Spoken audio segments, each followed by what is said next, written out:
ਵਾਹਿਗੁਰੂ ਜੀ ਕਾ ਖਾਲਸਾ ਵਾਹਿਗੁਰੂ ਜੀ ਕੀ ਫਤਿਹ। ਪਰਮ ਸਨਮਾਨਯੋਗ ਗੁਰੂ ਸਵਾਰੀ ਸਾਧ ਸੰਗਤ ਜੀ, ਆਪ ਜੀ ਭਾਗੀ ਹੋ ਸਤਿਗੁਰਾਂ ਦੇ ਪਾਵਨ ਦਰਬਾਰ ਦੀਆਂ ਹਾਜ਼ਰੀਆਂ ਕਰਦੇ ਆਪ ਜੀ ਨੇ ਭਾਈ ਸਾਹਿਬ ਭਾਈ ਮੁਖਤਿਆਰ ਸਿੰਘ ਜੀ ਸਾਬਕਾ ਹਜ਼ੂਰੀ ਰਾਗੀ ਸ਼੍ਰੀ ਦਰਬਾਰ ਸਾਹਿਬ ਅੰਮ੍ਰਿਤਸਰ ਵਾਲੇ ਜੋ ਇਸ ਸਥਾਨ ਦੇ ਉੱਤੇ ਨਿਤ ਪ੍ਰਤੀ ਕੀਰਤਨ ਦੀ ਸੇਵਾ ਨਿਭਾ ਰਹੇ ਹਨ, ਤਿੰਨਾਂ ਪਾਸੋਂ ਆਪ ਜੀ ਨੇ ਸਤਿਗੁਰੂ ਦੀ ਬਾਣੀ ਦੇ ਸ਼ਬਦ ਕੀਰਤਨ ਸਰਵਣ ਕੀਤੇ ਹਨ। ਸੋ ਮੈਂ ਬੇਨਤੀ ਕਰਾਂਗਾ 10 ਮਿੰਟ ਵਾਸਤੇ ਭਾਈ ਸਤਿੰਦਰ ਮੋਹਨ ਸਿੰਘ ਜੀ ਹਜ਼ੂਰੀ ਕੀਰਤਨੀ ਜਥਾ ਇਸ ਗੁਰਦੁਆਰਾ ਸਾਹਿਬ ਤੋਂ ਆਪਣੇ ਕੋਲ ਜੇਜੇ ਰੂਪ ਵਿੱਚ ਪਹੁੰਚੇ ਹਨ। ਮੈਂ ਇਹਨਾਂ ਨੂੰ ਬੇਨਤੀ ਕਰਾਂਗਾ ਉਸ ਸਟੇਜ ਉੱਤੇ ਆਉਣ, ਸਤਿਗੁਰੂ ਦੀ ਪਾਵਨ ਬਾਣੀ ਦੇ ਸ਼ਬਦ ਕੀਰਤਨ ਨਾਲ ਆਪ ਸਭਾ ਸੰਗਤਾਂ ਨੂੰ ਜੋੜਨ। ਆਪ ਸਾਰੀ ਸੰਗਤ ਦੇ ਚਰਨਾਂ ਵਿੱਚ ਬੇਨਤੀ ਹੈ, ਕੱਲ੍ਹ ਨੂੰ 1 ਵਜੇ ਨਗਰ ਕੀਰਤਨ ਦੀ ਆਰੰਭਤਾ ਗੁਰਦੁਆਰਾ ਸਾਹਿਬ ਤੋਂ ਹੋਵੇਗੀ ਅਤੇ ਤਕਰੀਬਨ 9 ਵਜੇ ਤੋਂ ਲੈ ਕੇ ਦੀਵਾਨ ਆਰੰਭ ਹੋਣਗੇ। ਆਪ ਜੀ ਨੇ ਪ੍ਰਵਾਨ ਸਾਹਿਬ ਹਾਜ਼ਰੀਆਂ ਕਰਨ ਦੀ ਕਿਰਪਾਲਤਾ ਕਰਨੀ ਜੀ। ਆਓ ਭਾਈ ਸਤਿੰਦਰ ਮੋਹਨ ਸਿੰਘ ਜੀ ਇਹਨਾਂ ਪਾਸੋਂ ਗੁਰਬਾਣੀ ਕੀਰਤਨ ਸਰਵਣ ਕਰੀਏ। ਵਾਹਿਗੁਰੂ ਜੀ ਕਾ ਖਾਲਸਾ, ਵਾਹਿਗੁਰੂ ਜੀ ਕੀ ਫਤਿਹ।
ਹਰਿ ਅੰਮ੍ਰਿਤ ਪਾਨ ਕਰੋ ਸਾਧ ਸੰਗ।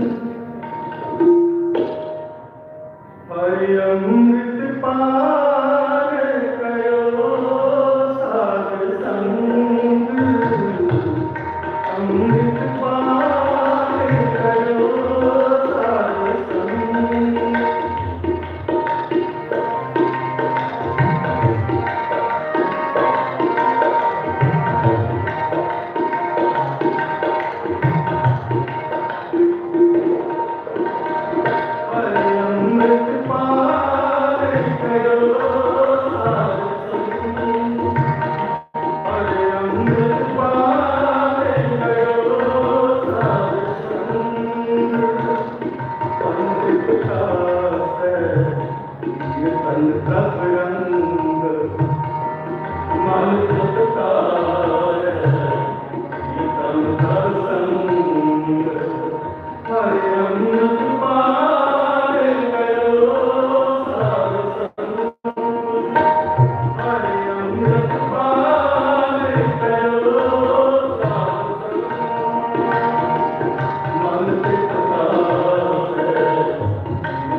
ਸਤਿਗੁਰੂ ਜੀ ਨੇ ਅਪਾਰ ਬਖਸ਼ਿਸ਼ ਕੀਤੀ ਹੈ। ਅਠਾਰਵੇਂ ਮਹਾਨ ਨਗਰ ਕੀਰਤਨ ਦੇ ਸਮਾਂ ਵਿੱਚ ਸੱਜ ਰਹੇ ਵਿਸ਼ੇਸ਼ ਦੀਵਾਨਾਂ ਵਿੱਚ ਆਪ ਜੀ ਹਾਜ਼ਰੀ ਭਰ ਰਹੇ ਹੋ।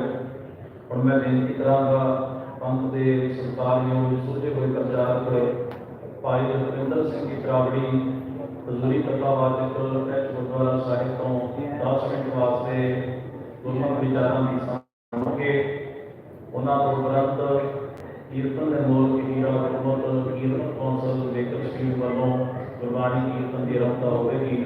ਭਾਈ ਜਸਵਿੰਦਰ ਸਿੰਘ ਜੀ ਤਰਾਵੜੀ। ਵਾਹਿਗੁਰੂ ਜੀ ਕਾ ਖਾਲਸਾ, ਵਾਹਿਗੁਰੂ ਜੀ ਕੀ ਫਤਿਹ। जुगो जुगे तल चवर शक्कर तत्व के मालिक हर कल से रखित शब्द तान तान सतगुरु श्री गुरु ग्रंथ साहिब तार पिता जी की पावन पवित्र नीति बोध अंदर विस्तृत बैठे गुरु प्यारे गुरु सवारे सत्संगी जनों संता दे युग हो खालसा साधना विच मुख रखते हैं और विसाखी के दिहाड़े में समर्पित होकर गुरु चरणों अंदर जुड़ बैठ के गुरबाणी का रस मानदे हुए आत्मिक आनंद की दात प्राप्त करने का यत्न कर रहे हो। आओ गुरु प्यारे आपकी पावन शब्द सर्वन करवा के गए ने हर अमृत काल करो साथ संग मन से कीर्तन प्रभ रंग ਅੰਮ੍ਰਿਤ ਦੀ ਗੱਲ ਗੁਰੂ ਪਾਤਸ਼ਾਹ ਜੀ ਨੇ ਪਾਵਨ ਬਾਣੀ ਵਿੱਚ ਵਾਰ-ਵਾਰ ਕੀਤੀ ਹੈ। ਅੰਮ੍ਰਿਤ ਕੀ ਹੈ, ਅੰਮ੍ਰਿਤ ਕਿੱਥੋਂ ਮਿਲਦਾ ਹੈ ਔਰ ਅੰਮ੍ਰਿਤ ਲਿਆਉਣ ਦੀ ਦਾਤ ਸਿੱਖ ਦੀ ਝੋਲੀ ਵਿੱਚ ਪੈਂਦੀ ਹੈ। ਇੰਨੇ ਸਮੇਂ ਦੀ ਵਿਚਾਰ ਆਪਾਂ ਕਰ ਸਕੀਏ। ਵਿਚਾਰ ਕਰਨ ਤੋਂ ਪਹਿਲਾਂ ਮਨ ਵਿੱਚ ਦੀ ਕਾਬਲ ਕਰੋ। ਅਰਦਾਸ ਪਿਤਾ ਦੇ ਪਾਵਨ ਚਰਨਾਂ ਕਮਲਾਂ ਵਿੱਚ ਸੀਸ ਝੁਕਾਓ। ਕੋਈ ਰਚਨਾ ਵਾਂਝੀ ਨਾ ਰਹੇ। ਅਤਿ ਸਤਿਕਾਰ ਦੇ ਨਾਲ ਕਰੋ ਕਿਰਪਾ ਆਖੋ ਜੀ ਵਾਹਿਗੁਰੂ ਜੀ ਕਾ ਖਾਲਸਾ ਵਾਹਿਗੁਰੂ ਜੀ ਕੀ ਫਤਿਹ। ਕਈ ਵਾਰੀ ਸਿੱਖ ਦੇ ਮਨ ਦੇ ਵਿੱਚ ਇੱਕ ਸਵਾਲ ਪੈਦਾ ਹੁੰਦਾ ਹੈ ਕਿ ਅੰਮ੍ਰਿਤ ਕੇਵਲ ਦਸਮ ਪਾਤਸ਼ਾਹ ਜੀ ਨੇ ਹੀ ਸਾਡੀ ਝੋਲੀ ਦੇ ਵਿੱਚ ਪਾਇਆ, ਕਿ ਆ ਅੰਮ੍ਰਿਤ ਦੀ ਦਾਤ ਜਿਹੜੀ ਹੈ ਪਹਿਲੇ ਗੁਰੂ ਸਾਹਿਬਾਨ ਵੀ ਸਾਨੂੰ ਬਖਸ਼ਿਸ਼ ਕਰਦੇ ਰਹੇ ਨੇ। ਪੰਥ ਗੁਰੂ ਦੀ ਤਾਕਤਾਂ ਜਿਹੜੀਆਂ ਨੇ, ਸ਼ਰਾਰਤੀ ਦਿਮਾਗ ਜਿਹੜੇ ਨੇ, ਉਹ ਬੜੇ ਤਰੀਕੇ ਦੇ ਨਾਲ ਇਸ ਤਰ੍ਹਾਂ ਦੀਆਂ ਗੱਲਾਂ ਪ੍ਰਚਾ ਰਹੇ ਨੇ,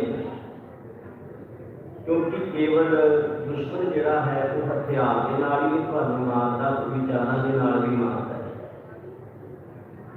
ਉਹ ਇਸ ਤਰ੍ਹਾਂ ਦੀਆਂ ਗੱਲਾਂ ਕਰਨਗੇ, ਕਹਿੰਦੇ ਕਿ ਦੇਖੋ ਦਸਮ ਪਾਤਸ਼ਾਹ ਜੀ ਤੋਂ ਪਹਿਲਾਂ ਭਾਈ ਮਤੀ ਦਾਸ ਜੀ ਦੀ ਸ਼ਹਾਦਤ ਹੋਈ, ਭਾਈ ਸਤੀ ਦਾਸ ਜੀ ਦੀ ਸ਼ਹਾਦਤ ਹੋਈ ਹੈ, ਭਾਈ ਦਿਆਲਾ ਜੀ ਦੀ ਸ਼ਹਾਦਤ ਹੋਈ ਹੈ, ਉਹਨਾਂ ਨੇ ਉੱਤੇ ਅੰਮ੍ਰਿਤ ਪਾਨ ਨਹੀਂ ਸੀ ਕੀਤਾ ਹੋਇਆ ਨਾ, ਉੱਦਾਂ ਦੀਆਂ ਗੱਲਾਂ ਪ੍ਰਚਾਰਦੇ। ਅੰਮ੍ਰਿਤ ਕੀ ਹੈ ਅਸਲ ਦੇ ਵਿੱਚ? ਕਿ ਧੰਨ ਬਾਬਾ ਨਾਨਕ ਜੀ ਦੇ ਕੋਲ ਅੰਮ੍ਰਿਤ ਨਹੀਂ ਸੀ। ਇਹ ਗੱਲ ਵਿਚਾਰ ਹੀ ਵਾਲੀ ਹੈ। ਸਿੱਖ ਜਪਜੀ ਸਾਹਿਬ ਦਾ ਪਾਠ ਹਰ ਰੋਜ਼ ਕਰਦਾ ਹੈ। ਸਿੱਖ ਨੂੰ ਹਕੀਕਤ ਹੈ ਨਿਤਨੇਮ ਕਰਨਾ ਅਸੀਂ ਕਰਦੇ ਹਾਂ। ਜਪਜੀ ਸਾਹਿਬ ਦੀ ਪਾਵਨ ਬਾਣੀ ਦੇ ਵਿੱਚ ਧੰਨ ਬਾਬਾ ਨਾਨਕ ਜੀ ਨੇ 2 ਵਾਰ ਅੰਮ੍ਰਿਤ ਦਾ ਜ਼ਿਕਰ ਕੀਤਾ ਹੈ। ਇੱਕ ਵਾਰ ਤੁਸੀਂ ਜਦੋਂ ਪੜ੍ਹਦੇ ਹੋ ਕਿ ਸਾਹਿਬ ਕਹਿੰਦੇ ਨੇ ਕਿ ਅੰਮ੍ਰਿਤ ਵੇਲਾ ਸੱਚ ਨਾਮ ਵਡਿਆਈ ਵਿਚਾਰ। ਦੂਸਰੀ ਵਾਰ ਜ਼ਿਕਰ ਸਤਿਗੁਰਾਂ ਨੇ ਕੀਤਾ ਹੈ ਭਾਂਡਾ ਪਾਓ ਅੰਮ੍ਰਿਤ ਤੇ ਢਾਲ। ਜੇ ਬਾਬਾ ਨਾਨਕ ਜੀ ਦੇ ਕੋਲ ਅੰਮ੍ਰਿਤ ਸੀ ਤੇ ਉਹਨਾਂ ਨੇ ਅੰਮ੍ਰਿਤ ਦਾ ਜ਼ਿਕਰ ਕੀਤਾ ਹੈ, ਤੇ ਉਹ ਹੀ ਅੰਮ੍ਰਿਤ ਉਹਨਾਂ ਨੇ ਭਾਈ ਲਹਿਣਾ ਜੀ ਨੂੰ ਬਖਸ਼ਿਸ਼ ਕੀਤਾ ਹੈ। ਇਹਦਾ ਮਤਲਬ ਹੈ ਕੋਈ ਨਾ ਕੋਈ ਅੰਮ੍ਰਿਤ ਹੈ ਜਿਹੜਾ ਧੰਨ ਗੁਰੂ ਨਾਨਕ ਸਾਹਿਬ ਜੀ ਦੇ ਕੋਲ ਵੀ ਸੀ। ਉਹ ਅੰਮ੍ਰਿਤ ਕਿਹੜਾ ਹੈ?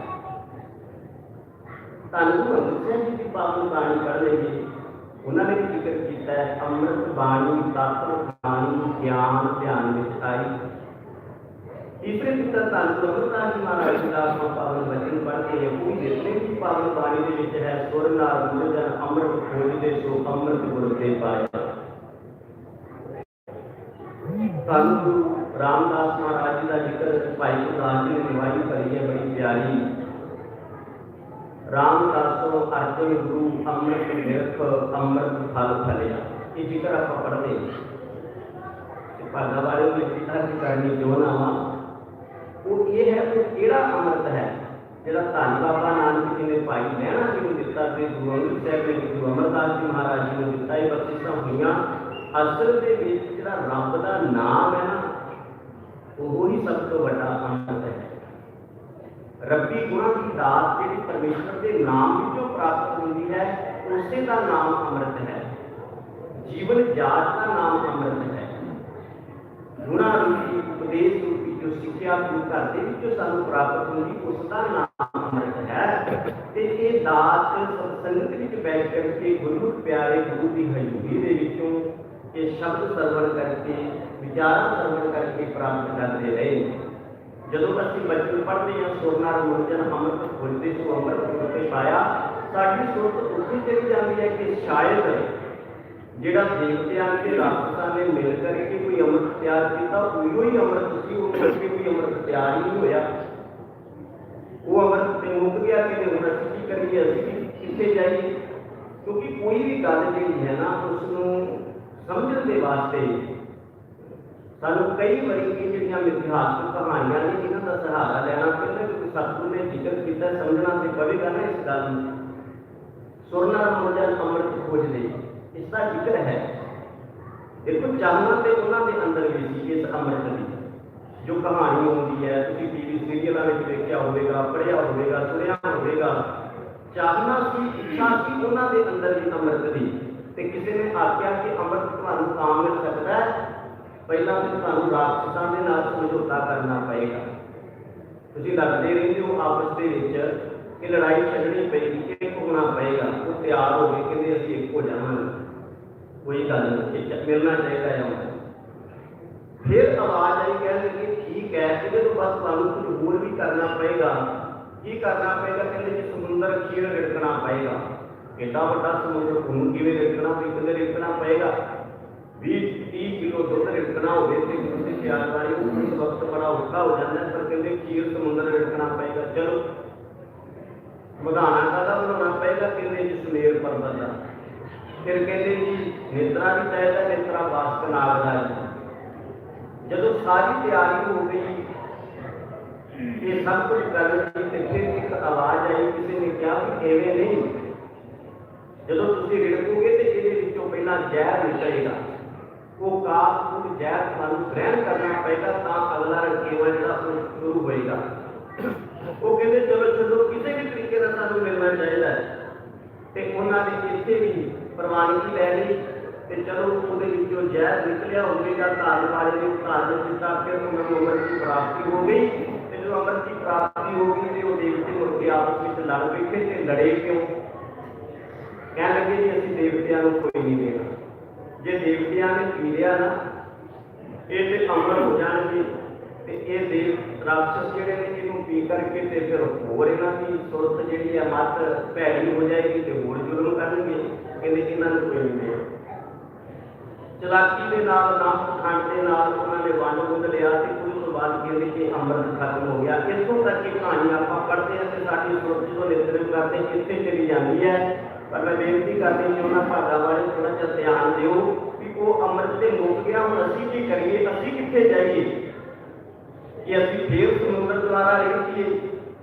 ਉਸ ਯੁੱਗ ਵਿੱਚ ਅਸੀਂ ਨਹੀਂ ਜਾ ਸਕਦੇ, ਸਾਨੂੰ ਕੀ ਕਰਨਾ ਪਏਗਾ? ਉਹ ਇੱਦਾਂ ਦਾ ਅੰਮ੍ਰਿਤ ਜਿਹੜਾ ਰਾਖਸ਼ਾਂ ਨੂੰ ਜਦੋਂ ਗ੍ਰਹਿਣ ਕਰਦੇ ਨੇ ਤੇ ਹੋਰ ਜ਼ੁਲਮ ਕਰਨ ਦੇ ਵਾਸਤੇ ਉਹਨਾਂ ਨੂੰ ਪ੍ਰੇਰਨਾ ਦੇ ਦੇਵੇ, ਉਹਨਾਂ ਦੇ ਜ਼ੁਲਮ ਵਿੱਚ ਹੋਰ ਵਾਧਾ ਕਰ ਦੇਵੇ। ਤੇ ਸਾਨੂੰ ਨਹੀਂ ਚਾਹੀਦਾ ਇਹੋ ਜਿਹਾ ਅੰਮ੍ਰਿਤ, ਸਾਨੂੰ ਨਹੀਂ ਚਾਹੀਦਾ ਬਿਲਕੁਲ ਇਹੋ ਜਿਹਾ ਅੰਮ੍ਰਿਤ। ਸਾਨੂੰ ਕਿਹੋ ਜਿਹਾ ਅੰਮ੍ਰਿਤ ਚਾਹੀਦਾ ਹੈ? ਆਓ ਹੁਣ ਗੁਰਬਾਣੀ ਦਾ ਆਸਰਾ ਲਈਏ।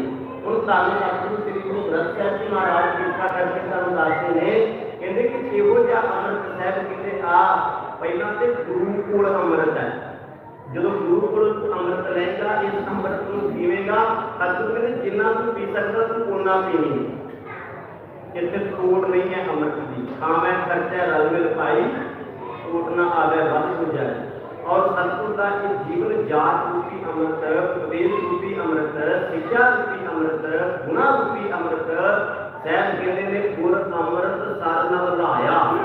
ਨਹਾਉਣ ਦੀ ਗੱਲ ਹੁੰਦੀ, ਸਤਿਗੁਰੂ ਕਹਿੰਦੇ ਤੂੰ ਭਾਵੇਂ ਇਸ਼ਨਾਨ ਕਰ ਲੈ ਇਸ ਅੰਮ੍ਰਿਤ ਦੇ ਵਿੱਚ। ਤੂੰ ਜਿੰਨਾ ਮਰਜ਼ੀ ਅੰਮ੍ਰਿਤ ਆਪ ਵੀ ਲੈ, ਆਪ ਵੀ ਪੀ, ਤੇ ਹੋਰਾਂ ਨੂੰ ਵੀ ਇਹ ਅੰਮ੍ਰਿਤ ਤੂੰ ਦੇ।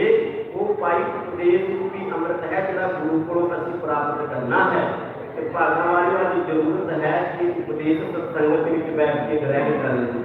ਉਹ ਇੱਕ ਦਿਨ ਦੇ ਵਿੱਚ ਨਹੀਂ ਅੰਮ੍ਰਿਤ ਜਿਹੜਾ ਗ੍ਰਹਿਣ ਕੀਤਾ ਜਾਂਦਾ। ਮੈਂ ਬੇਨਤੀ ਕਰਨੀ ਚਾਹੁੰਦਾ, ਕਦੇ ਕਦਾਈ ਇਹ ਸਿੱਖ ਦੇ ਮਨ ਦੇ ਵਿੱਚ ਖਿਆਲ ਆ ਜਾਂਦਾ ਕਿ ਸ਼ਾਇਦ ਸਤਿਗੁਰੂ ਗੁਰੂ ਗੋਬਿੰਦ ਸਿੰਘ ਮਹਾਰਾਜ ਨੇ ਜਦੋਂ ਏਡਾ ਵੱਡਾ ਇਕੱਠ ਹੋਇਆ ਵਿਸਾਖੀ ਦੇ ਦਿਹਾੜੇ ਤੇ, ਜਦੋਂ ਉਹਨਾਂ ਨੇ ਖਾਲਸੇ ਦੇ ਵਿੱਚ ਜਦੋਂ ਉਹਨਾਂ ਨੇ 5 ਵਾਰ 5 ਸੀਸ ਮੰਗੇ ਤੇ ਉੱਠ ਕਰਕੇ ਉਸ ਵਕਤ ਭਾਈ ਦਇਆ ਸਿੰਘ ਜੀ, ਭਾਈ ਤਰੁਣ ਸਿੰਘ ਜੀ ਜਦੋਂ ਹਾਜ਼ਰ ਹੋਏ ਤੇ ਆਪਣੇ ਮਨਾਂ ਵਿੱਚ ਖਿਆਲ ਆਉਂਦਾ ਹੈ ਕਿ ਸ਼ਾਇਦ ਉਹ ਇੱਕਦਮ ਉੱਠ ਕੇ ਗੁਰੂ ਦੀ ਹਜ਼ੂਰੀ ਵਿੱਚ ਆ ਗਏ। ਨਹੀਂ, ਉਹ ਇਮੋਸ਼ਨਲ ਹੋ ਕੇ ਜਾਂ ਇੱਕਦਮ ਪ੍ਰਭਾਵੀ ਹੋ ਕਰਕੇ ਗੁਰੂ ਦੀ ਹਜ਼ੂਰੀ ਵਿੱਚ ਨਹੀਂ ਆਏ। ਉਹ ਬਿਲਕੁਲ ਪਹਿਲਾਂ ਤਿਆਰ ਹੋ ਚੁੱਕੇ ਸਨ। ਬਹੁਤ ਵੱਡੀ ਤਿਆਰੀ ਉਹਨਾਂ ਨੇ ਕੀਤੀ ਹੈ। ਇਹਦੇ ਪਿੱਛੇ ਬੜੀ ਵੱਡੀ ਘਾਲਣਾ ਉਹਨਾਂ ਦੇ ਵੱਡੇ ਵਡੇਰਿਆਂ ਨੇ ਘਾਲੀ ਹੈ। ਬੜੀ ਘਾਲ ਕਮਾਈ ਉਹਨਾਂ ਦੇ ਬਜ਼ੁਰਗਾਂ ਨੇ ਕੀਤੀ ਆ। ਸਾਨੂੰ ਅਫਸੋਸ ਹੈ ਕਿ ਅਸੀਂ ਉਹ 5 ਪਿਆਰਿਆਂ ਦਾ ਇਤਿਹਾਸ ਅੱਜ ਤੱਕ ਪੜ੍ਹ ਨਹੀਂ ਸਕੇ। ਜਦੋਂ ਮੈਂ ਪੜ੍ਹਨ ਦਾ ਯਤਨ ਕੀਤਾ ਤੇ ਭਾਈ ਦਇਆ ਸਿੰਘ ਜੀ, ਜਿਨ੍ਹਾਂ ਦੇ ਪਿਤਾ ਦਾ ਨਾਮ ਹੈ ਭਾਈ ਸੁਦਾ ਜੀ, ਸੁਦਾ ਦਾ ਨਾਮ ਹੀ ਆਪਣੇ ਆਪ ਵਿੱਚ ਅੰਮ੍ਰਿਤ ਹੈ। ਜਦੋਂ ਸੁਦਾ ਜੀ ਪ੍ਰਗਟ ਹੋਏ ਹੋਣਗੇ ਤੇ ਮਾਪਿਆਂ ਨੇ ਇੱਛਾ ਜ਼ਾਹਰ ਕੀਤੀ ਹੋਵੇਗੀ ਉਸ ਵਕਤ ਕਿ ਅੰਮ੍ਰਿਤ ਵਰਗਾ ਨਾਮ, ਆਤਮ ਤੇ ਜੀਵਨ ਦੇਣ ਵਾਲਾ ਨਾਮ ਹੈ, ਕਿੰਨਾ ਪਿਆਰਾ ਨਾਮ ਹੈ। ਅੰਮ੍ਰਿਤ ਦੀ ਇੱਛਾ ਸੀ ਉਹਨਾਂ ਦੇ ਅੰਦਰ, ਤਾਂ ਹੀ ਉਹਨਾਂ ਦੇ ਪਿਤਾ ਦਾ ਨਾਮ, ਬੱਚੇ ਦਾ ਨਾਮ ਕਿਹਨਾਂ ਕਰਨਾ ਉਹਨਾਂ ਨੇ ਭਾਈ ਸੁਦਾ ਜੀ ਰੱਖਿਆ। ਉਹਨਾਂ ਨੂੰ ਕੀ ਪਤਾ ਕਿ ਅੱਗੇ ਆਉਣ ਵਾਲੇ ਸਮੇਂ ਦੇ ਵਿੱਚ ਇਹਨਾਂ ਦੇ ਘਰ ਦੇ ਵਿੱਚ ਇੱਕ ਇਹੋ ਜਿਹਾ ਸੇਵਕ ਪੈਦਾ ਹੋਣਾ ਹੈ ਜਿਹਨੇ ਕਲਗੀਧਰ ਪਾਤਸ਼ਾਹ ਜੀ ਦੇ ਪਾਸੋਂ ਇਹ ਅੰਮ੍ਰਿਤ ਦੀ ਦਾਤ ਪ੍ਰਾਪਤ ਕਰਨੀ। ਸਾਧ ਸੰਗਤ ਭਾਈ ਦਇਆ ਸਿੰਘ ਜੀ, ਇਹਨਾਂ ਦਾ ਇਤਿਹਾਸ ਪੜ੍ਹੋ ਕਿ ਤੀਸਰੇ ਪਾਤਸ਼ਾਹ ਦੇ ਸਮੇਂ ਸਿੱਖ ਹੋਇਆ ਭਾਈ ਭਾਰੂ ਜੁਲਕਾ ਜੀ, ਉਹਨਾਂ ਦੇ ਨਾਲ ਇਹਨਾਂ ਦਾ ਖਾਨਦਾਨ ਜੁੜ ਜਾਂਦਾ, ਖਾਨਦਾਨ ਦਾ ਨਾਮ ਜੁੜਦਾ। ਦੂਜੇ ਗੁਰੂ ਕੇ ਪਿਆਰੇ ਭਾਈ ਧਰਮ ਸਿੰਘ ਜੀ ਸਨ, ਇਹਨਾਂ ਦੇ ਪਿਤਾ ਦਾ ਨਾਮ ਭਾਈ ਸੰਤ ਜੀ ਸੀ। ਇਹਨਾਂ ਦਾ ਜੇ ਤੁਸੀਂ ਇਤਿਹਾਸ ਪੜ੍ਹਿਓ, ਇਹਨੇ ਲੰਬੇ ਸਮੇਂ ਤੋਂ ਗੁਰੂ ਨਾਨਕ ਪਿਤਾ ਦੇ ਘਰ ਦੇ ਨਾਲ ਜੁੜੇ ਹੋਏ ਸੀ, ਸਿੱਖੀ ਵਿੱਚ ਪਰਪੱਕਤਾ ਹਾਸਲ ਕੀਤੀ ਹੋਈ ਸੀ। ਭਾਈ ਮੋਹਕਮ ਸਿੰਘ ਜੀ, ਭਾਈ ਹਿੰਮਤ ਸਿੰਘ ਜੀ ਤੇ ਭਾਈ ਸਾਹਿਬ ਸਿੰਘ ਜੀ, ਇਹ ਪੰਜ ਪਿਆਰੇ ਗਏ। ਪੰਜਾਂ ਦਾ ਇਤਿਹਾਸ ਤੁਸੀਂ ਪੜ੍ਹਿਓ ਕਿ ਸਾਧ ਸੰਗਤ ਇਹ ਗੁਰੂ ਦੀ ਸੰਗਤ ਮੰਨਦੇ ਰਹੇ। ਭਾਈ ਹਿੰਮਤ ਸਿੰਘ ਜੀ ਇਹ ਗੁਰੂ ਗੋਬਿੰਦ ਸਿੰਘ ਮਹਾਰਾਜ ਸੱਚੇ ਪਾਤਸ਼ਾਹ ਜੀ ਦੇ ਨਾਮ ਤੋਂ ਵਰਸਨ, ਤੇ ਜਦੋਂ ਇਹਨਾਂ ਨੇ ਅੰਮ੍ਰਿਤ ਦੀ ਖੰਡੇ ਦੀ ਕੋਲ ਕਲਗੀਧਰ ਪਾਤਸ਼ਾਹ ਜੀ ਦੇ ਪਾਸੋਂ ਪ੍ਰਾਪਤ ਕੀਤੀ, ਉਦੋਂ ਇਹਨਾਂ ਦੀ ਉਮਰ 17 ਵਰ੍ਹਿਆਂ ਦੀ। ਤੇ ਦੇਖ ਲਓ ਕਿ ਕਿਵੇਂ ਤੋਂ ਪਹਿਲਾਂ ਦਾ ਸਮਾਂ ਉਹ ਗੁਰੂ ਨਾਨਕ ਪਿਤਾ ਦੇ ਘਰ ਦੀ ਕਿੰਨੀ ਕੁ ਸੰਗਤ ਕਰ ਚੁੱਕੇ।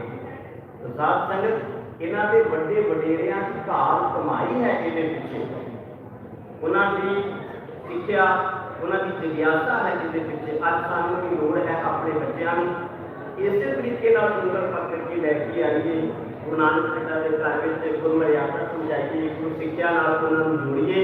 ਤੇ ਜਿਹੜੇ ਆਪਾਂ ਰਹਿਤਨਾਮਿਆਂ ਵਿੱਚ ਵੀ ਬੱਚੇ ਪੜ੍ਹਦੇ ਹਾਂ, ਸਿੰਘ ਸਿੰਘਣੀ ਮਿਲ ਬਹਿ ਚਰਚਾ ਕਰਾਂ ਅਪਾਰ, ਕਿ ਉਹਨਾਂ ਨੇ ਜਿਹੜੀ ਚਰਚਾ ਕਰਨੀ ਹੈ, ਕੋਈ ਸ਼ਬਦ ਦੀ ਚਰਚਾ ਕਰਨੀ ਹੈ, ਕੋਈ ਇਤਿਹਾਸ ਦੀ ਵਿਚਾਰ ਕਰਨੀ ਹੈ। ਅਸੀਂ ਆਮ ਕਰਕੇ ਕਹਿ ਦਿੰਦੇ ਜੀ ਇਹ ਸਾਡਾ ਸੱਭਿਆਚਾਰ, ਸਾਡਾ ਸੱਭਿਆਚਾਰ ਬਣ ਜਾਂਦਾ ਕੇਵਲ ਮੱਕੀ ਦੀ ਰੋਟੀ ਤੇ ਸਰੋਂ ਦਾ ਸਾਗ ਤੇ ਗਿੱਧਾ ਭੰਗੜਾ, ਅਸੀਂ ਇਹਨੂੰ ਸੱਭਿਆਚਾਰ ਸਮਝੀ ਜਾਂਦੇ ਹਾਂ। ਪਰ ਗੁਰੂਖੋ ਇਹ ਕਿਸੇ ਇਲਾਕੇ ਦਾ ਸੱਭਿਆਚਾਰ ਹੋ ਸਕਦਾ ਹੈ, ਪੰਜਾਬ ਦਾ ਸੱਭਿਆਚਾਰ ਵੀ ਕਹਿ ਲਈਏ ਆਪਾਂ, ਕਿਉਂਕਿ ਇਹ ਗੱਲ ਬਾਬਾ ਨਾਨਕ ਜੀ ਤੋਂ ਪਹਿਲਾਂ ਵੀ ਪੰਜਾਬ ਸੀ। ਸਾਡਾ ਸੱਭਿਆਚਾਰ ਹੈ ਮਿਲ ਕੇ ਨਿਤਨੇਮ ਕਰਨਾ, ਸਹਿਜ ਪਾਠ ਕਰਨਾ, ਬੱਚਿਆਂ ਨੂੰ ਆਵਾਜ਼ ਮਾਰ ਕੇ ਸਿੱਖ ਹਿਸਟਰੀ ਤੇ ਗੁਰੂ ਇਤਿਹਾਸ ਦੇ ਨਾਲ ਜੁੜਨਾ ਔਰ ਗੁਰਮਤਿ ਉਹਨਾਂ ਦੇ ਜੀਵਨ ਦੀ ਪਰਪੱਕ ਕਰਨੀ। ਤਾਂ ਹੀ ਅਸੀਂ ਸਮਝ ਸਕਦੇ ਹਾਂ ਜਦੋਂ ਸਿੱਖੀ ਬਾਰੇ ਉਹ ਬੱਚਿਆਂ ਦੇ ਅੰਦਰ ਜਾਣਗੇ ਤੇ ਉਹਨਾਂ ਨੂੰ ਨਿਆਰੇਪਣ ਦਾ ਅਹਿਸਾਸ ਹੋਏਗਾ ਕਿ ਸਾਡਾ ਨਿਆਰਾਪਣ ਕੀ ਹੈ, ਖਾਲਸਾ ਨਿਆਰਾ ਕਿਵੇਂ ਹੈ। ਇਹ ਵੀ ਇੱਕ ਦਿਨ ਦੀ ਖੇਡ ਨਹੀਂ ਸੀ ਪਿਆਰਿਓ, ਇਹਦੇ ਵਾਸਤੇ ਸਤਸੰਗਤ ਗੁਰੂ ਪਾਤਸ਼ਾਹ ਜੀ ਨੇ ਬਣਾਈ ਹੈ, ਤਿਆਰੀ ਕਰਨੀ ਚਾਹੀਦੀ ਹੈ। ਗੁਰੂ ਰਹਿਮਤ ਕਰੇ ਜੀ। ਆਪ ਸਾਰੇ ਸੰਗਤਾਂ ਦਾ ਬਹੁਤ ਬਹੁਤ ਧੰਨਵਾਦ ਜੋ ਬੜੇ ਸ਼ਰਧਾ ਭਾਵਨਾ ਸਤਿਕਾਰ ਦੇ ਨਾਲ ਗੁਰੂ ਦੀ ਹਜ਼ੂਰੀ ਵਿੱਚ ਜੁੜ ਕੇ ਬੈਠੇ ਹੋ। ਬਸ ਇੰਨੀ ਕੁ ਬੇਨਤੀ ਕਰਾਂਗਾ ਕਿ ਜਿਹੜੀਆਂ ਸੰਗਤਾਂ ਬਾਹਰ ਜੁੜ ਕੇ ਲੰਗਰ ਦੇ ਵਿੱਚ ਬੈਠੀਆਂ ਨੇ, ਵੱਖਰੀ ਵੱਖਰੀ ਕਿਸਮ ਦੇ ਸਟਾਲ ਲੱਗੇ ਹੋਏ ਨੇ, ਠੀਕ ਹੈ, ਆਪਨੇ ਆਨੰਦ ਮਾਣਨਾ ਹੈ। ਔਰ ਉਹਦੇ ਤੋਂ ਬਾਅਦ ਗੁਰੂ ਦੀ ਹਜ਼ੂਰੀ ਵਿੱਚ ਆਣ ਕੇ ਵੇਖੋ, ਕੁਝ ਪ੍ਰਾਪਤ ਕਰੋ, ਕੁਝ ਗ੍ਰਹਿਣ ਕਰੋ ਤਾਂ ਕਿ ਕੁਝ ਇੱਥੋਂ ਲੈ ਸਕੀਏ। ਆਪਾਂ ਕੁਝ ਗੁਰਮੁਖ ਪਿਆਰੀ ਬੇਨਤੀ ਕਰ ਰਹੇ ਸਨ ਕਿ ਭਾਈ ਫੂਸ ਦਾ ਲੰਗਰ ਵੀ ਲੱਗਾ ਹੋਇਆ, ਕਿਤਾਬਾਂ ਦਾ, ਹਿਸਟਰੀ ਦਾ, ਲਿਟਰੇਚਰ ਦਾ ਲੰਗਰ ਵੀ ਲੱਗਾ ਹੋਇਆ ਹੈ, ਉੱਧਰ ਵੀ ਆਪਾਂ ਖਿਆਲ ਕਰਨਾ ਹੈ। ਇੱਕ ਗੁਰਮੁਖ ਪਿਆਰਾ ਕਹਿ ਰਿਹਾ ਸੀ ਕਿ ਮੈਂ ਦਸਤਾਰ ਸਿਖਾਉਣਾ ਵਾ, ਭਾਈ ਕੋਈ ਮੇਰੇ ਵੱਲ ਵੀ ਆਵੇ ਤੇ ਮੈਂ ਯਤਨ ਕਰਾਂਗਾ ਕਿ ਵੱਧ ਤੋਂ ਵੱਧ ਬੱਚਿਆਂ ਨੂੰ ਇੱਧਰ ਜੋੜ ਸਕਾਂ। ਸੋ ਇੰਨੀਆਂ ਬੇਨਤੀਆਂ ਕਹਿੰਦਾ ਦਾਸ ਕਿਨਾਂ ਦਾ ਇਜਾਜ਼ਤ ਹੈ। ਭੁੱਲ ਚੁੱਕਦੀ ਕਿ ਮੈਂ ਸਾਰੀਆਂ ਸੰਗਤਾਂ ਦਾ ਧੰਨਵਾਦ। ਅਸੀਸ ਬਖਸ਼ੋ ਆਪਕੋ ਜੀ। ਵਾਹਿਗੁਰੂ ਜੀ ਕਾ ਖਾਲਸਾ, ਵਾਹਿਗੁਰੂ ਜੀ ਕੀ ਫਤਿਹ। ਸਨਮਾਨਯੋਗ ਗੁਰੂ ਸਵਾਰੀ ਸਾਹਿਬ ਸਿੰਘ ਜੀਓ, ਇਹ ਸਨ ਭਾਈ ਸਾਹਿਬ ਭਾਈ ਲਖਵਿੰਦਰ ਸਿੰਘ ਜੀ ਕਰਾਵਲੀ, ਹਜ਼ੂਰੀ ਕਥਾਵਾਚਕ ਐਸ ਗੁਰਦੁਆਰਾ ਸਾਹਿਬ। ਬੜੇ ਸੁਲਝੇ ਹੋਏ ਵਿਚਾਰਾਂ ਦੇ ਨਾਲ ਗੁਰ ਇਤਿਹਾਸ, ਗੁਰਬਾਣੀ, ਸਿੱਖ ਪਰੰਪਰਾ ਅਤੇ ਸਿੱਖ ਸੱਭਿਆਚਾਰ ਬਾਰੇ ਆਪਾਂ ਸਭਨਾਂ ਨੂੰ ਭਾਈ ਸਾਹਿਬ ਜੀ ਨੇ ਜਾਣ ਕਰਵਾਇਆ ਹੈ। ਬਹੁਤ ਬਹੁਤ ਧੰਨਵਾਦ। ਹੁਣ ਮੈਂ ਬੇਨਤੀ ਕਰਾਂਗਾ ਕੀਰਤਨ ਦੇ ਬੋਲ ਵੀਰਾ ਗੁਰਮਤਿ ਕੀਰਤਨ ਕੌਂਸਲ ਦੇਵ ਸਿੰਘ ਦੇ ਸਮੂਹ ਜਥਿਆਂ ਨੂੰ ਉਹ ਰਲ ਮਿਲ ਕੇ ਆਪਾਂ ਸਾਰਿਆਂ ਨੂੰ ਹੀ 7:15 ਤੱਕ ਗੁਰਬਾਣੀ ਕੀਰਤਨ ਗੁਰਮਤਿ ਵਿਚਾਰਾਂ ਦੇ ਨਾਲ ਜੋੜਨਗੇ। ਮੈਂ ਸਾਰੇ ਹੀ ਸਿੱਖ ਸਭਾਵਾਂ ਨੂੰ ਬੇਨਤੀ ਕਰਾਂਗਾ ਉਸੇ ਸਤਿਗੁਰੂ ਮਹਾਰਾਜ ਦੀ ਪਾਵਨ ਬਾਣੀ ਦੇ ਸ਼ਬਦ ਕੀਰਤਨ ਅਤੇ ਗੁਰਮਤਿ ਵਿਚਾਰ ਦੇ ਨਾਲ ਸੰਗਤ ਨੂੰ ਜੋੜਨਾ।